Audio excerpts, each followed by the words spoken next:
Na prvi pogled izgleda kao običan recept za ćevape. Ali upravo ovih nekoliko koraka koje većina ljudi preskoči, pravi razliku između dobrog i nezaboravnog ćevapa. Danas ću vam pokazati kako je ovaj recept pravio moj rahmetli babo.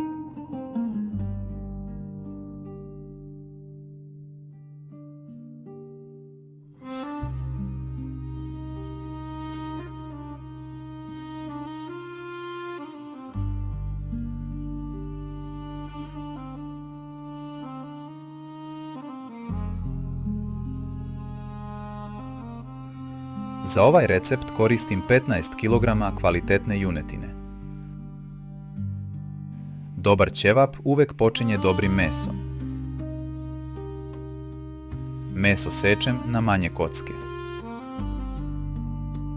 Tako će ravnomjerno prolaziti kroz mašinu za mlevenje i bit će lakše za dalju obradu. Na 15 kg mesa dodajem tačno 270 g soli. So nije važna samo zbog ukusa. Ona pomaže da se meso tokom odmaranja bolje poveže i ravnomjerno začini. Sada meso ostavljam u frižideru puna 24 sata. Ovaj korak ne treba preskakati. Mesu je potrebno vreme da primi so i da se pripremi za prvo mlevenje. Sljedećeg dana meso meljem na krupnoj šajbi. Na ovaj način ne gubimo odmah strukturu mesa i pripremamo ga za kasnije, sitnije mlevenje.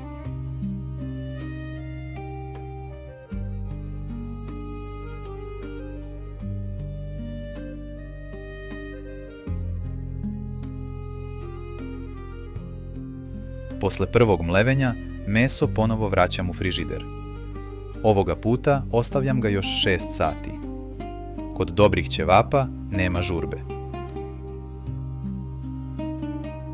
Sada dodajem 3 kg junećeg loja.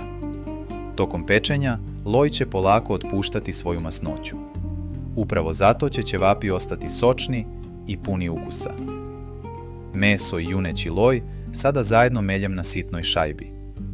Tako se loj ravnomjerno raspoređuje kroz celu smesu. Do ovog trenutka postupak je isti za sve vrste ćevapa koje pravim od ove osnovne smese. Prava razlika počinje tek od dodatnih sastojaka.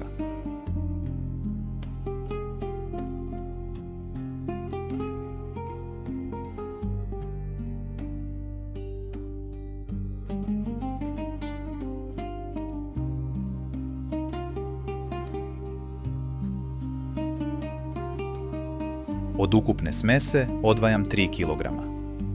Od ove količine napravit ćemo jednu vrstu ćevapa. Dodajem 1 gram crnog bibera. Dovoljno je da blago naglasi ukus mesa, ali ne i da ga prekrije. Zatim dodajem jedno celo jaje. U ovom porodičnom receptu jaje pomaže da se dodati sastojci bolje povežu sa mesom. Sada dodajem 21 gram sode bikarbone. Ona doprinosi tome da ćevapi tokom pečenja budu mekši i nešto rastresitiji. Dodajem 5 grama vegete. Količina je mala jer želim da ukus mesa ostane glavni.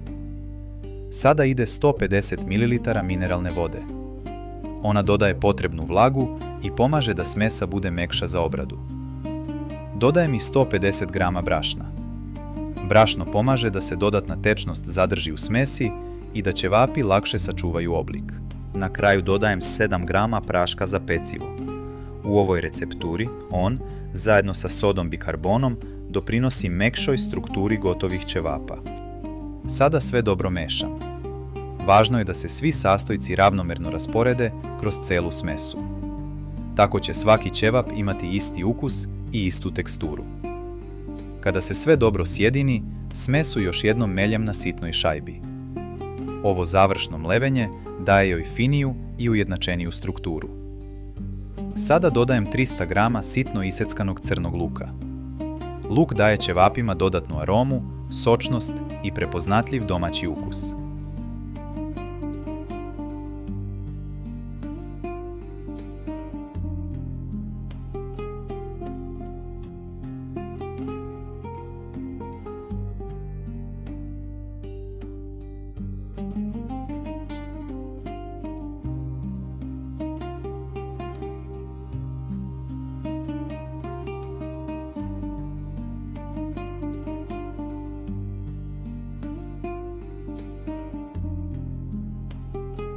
Smesu još jednom dobro premesim. Zatim je vraćam u frižider i ostavljam da odmori još 2 sata. Posle tog odmora, smesa će biti čvršća i lakša za oblikovanje. Nakon 2 sata možemo početi da pravimo ćevape. Smesa je sada odmorila i spremna je za rad.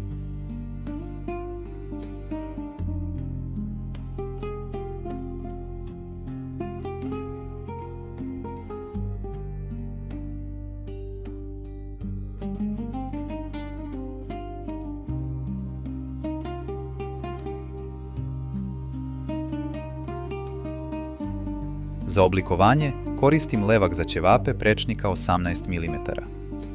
Tako svi ćevapi dobijaju približno istu debljinu. To je važno da bi se kasnije ravnomerno ispekli. Ovo je prvi deo našeg porodičnog recepta. U nastavku ćete vidjeti još vrsta ćevapa napravljenih od iste osnovne smese.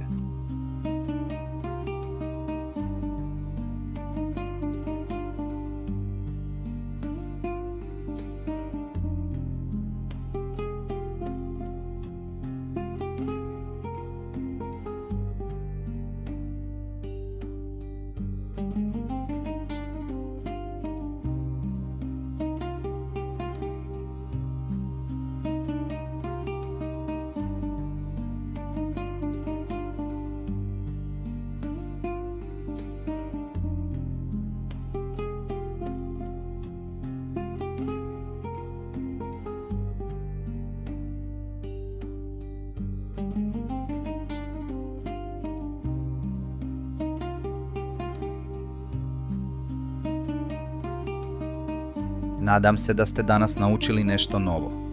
Upravo ovakvi mali detalji prave veliku razliku između običnih i vrhunskih ćevapa. Hvala vam što ste gledali.